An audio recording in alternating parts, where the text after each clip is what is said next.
Subscribe now and press the bell icon. Never miss an update. नाम रखने से कोई शेर नहीं बन जाता, देखते हैं चूहे कैसे दहाड़ेंगे।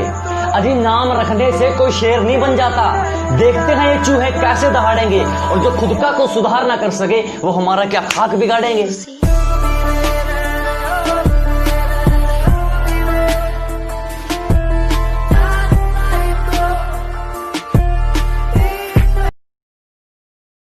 लोगों को तो बात बनाने का बहाना चाहिए जनाब। जो इनके इशारों पर ना नाचे उसे बिगड़ा हुआ नाम दे रखा है। कि लोगों को तो बात बनाने का बहाना चाहिए जनाब। जो इनके इशारों पर ना नाचे उसे बिगड़ा हुआ नाम दे रखा है। और अपने माँ बाप की नजरों में सही हूँ बहुत है, इन दुनिया वालों को ठेका थोड़ी ले रखा है।